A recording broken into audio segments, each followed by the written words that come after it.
Ti probably ddim yn gwybod pwy dyn nhw. Stan Lee? Dwi'n gwybod pwy yw Stan Lee, Al. I live under a rock. Helo, fi yw Priya Hall, a croeso nôl i HAUS, lle dwi'n cael y cyfle i holi mewn westau arbennig dros gêm o bingo. Sort of. Heddiw, mae ganddo ni ysgrifennydd, perfformwr, comediwr, an amazing a fantastic Mr Al Parr. What? Hello.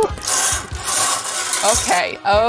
Pam wyt ti'n atgoffa fi o'r dylwyth 30? Fi wedi clywed bod ti'n obsessed â celebs. Pwy di'r person enwocaf ti erioed di cwrdd? Dwi'n di Comic-Cons lot. So dwi'n lyfio meetio fatha pobl famous from the industries o comics neu the television o ffilm. O'r byd yna, beth sy'n mwyaf famous. Ti probably ddim yn gwybod pwy dyn nhw. Stan Lee? Dwi'n gwybod pwy yw Stan Lee, Al. I live under a rock. Pa celeb hoffet ti cwrdd? Huge Buffy the Vampire Slayer fan. So Sarah Michelle Gellar. Yeah! Mae'r Steddfod i'w drysori 33!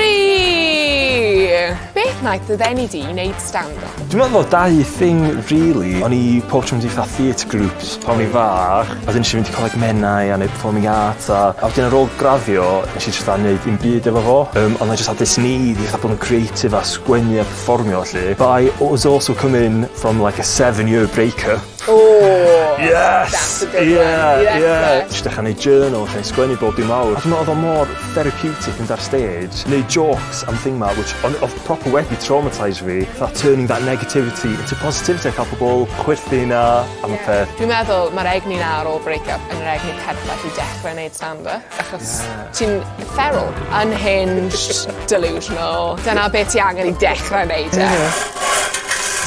Cael laff gyda Al Parr. 14. Fydde ti bach o class clown pan y ti yn yr ysgol? Rownd fatha grŵp o ffrindiau agos fi, ond os oedd mewn class, oedd efo straight, fatha farmers, o'n i very much fatha yn y cefn fatha'n cuddiad. So, y ti'n weddol dawel yn yr ysgol te? Mae'n amser weird i pob, dwi'n meddwl, ond especially fatha dyn gay can ffigro allan, fatha pwti. I had my outbursts, dwi'n meddwl. Sure. Paid stopio ateb fy nghwestiynau, neu bydd i allan o waith, y rhif 7. Os fydde rhaid i ti byw o fewn un cinematic universe, pa un fydde fe? Hyn di'r thing, okay? Dwi'n huge Marvel geek. Dwi'n lyfio fo. Ond realistically, fysa chdi isio byw mewn byd lle mae fatha alien invasion pob fatha couple of weeks. Realistically, fyswn i'n cymryd life insurance. Fysa moyn byw mewn Powerpuff Girls? Oh, yes! The Cartoon Network kind of universe. Yeah, cat dog. Yes, yeah. So sa chdi isio bod yn animated ta bod o fatha rhyw live action? Fi di'r un live action a mae pawb arall yn animated. Yes. Living the dream. Yes. Goku neu Superman, 21. Ti'n mynd i lot o Comic-Cons? Yeah. Beth mae bod yn nerd yn olygu i ti? Offensive. Beth mae bod yn dweeb? Honestly though, gymaint a dwi'n jocio am beth, I do love it. Yeah. Fatha tyfu fyny, o'n i ddim into fatha football na rugby a stwff, so o'n i byth yn dall ella camaraderie o pobl yn teithio i rwla, i watcha game, a pan nes i fynd i Comic-Con cyntaf i fatha 10 years yn ôl, oedd just instant sense of community a o'n i fatha, these are my people.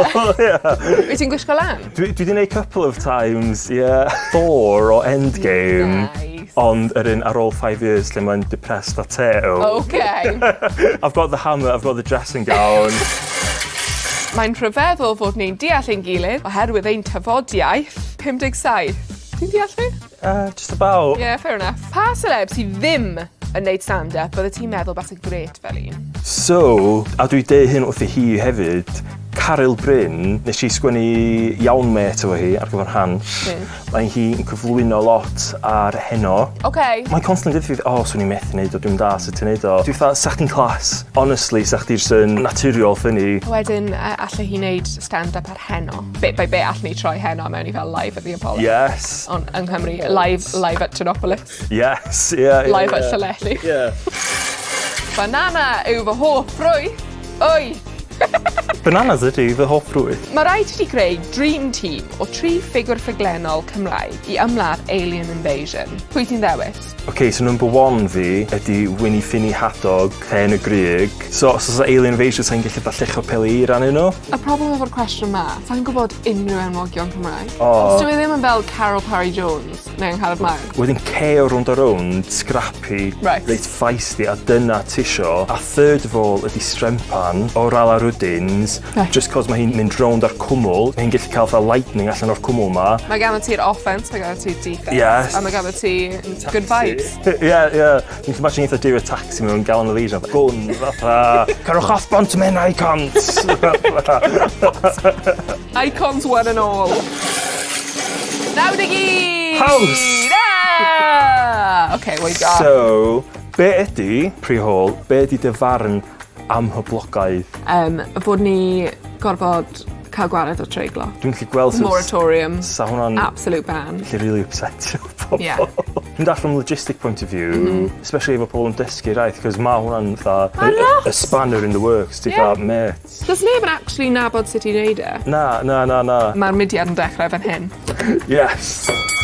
Mae'r gêm ar ben! Diolch yn fawr i Parr am ymuno â ni heddiw. Ac ymunwch i ni tro nesaf am gêm arall o... HAUS!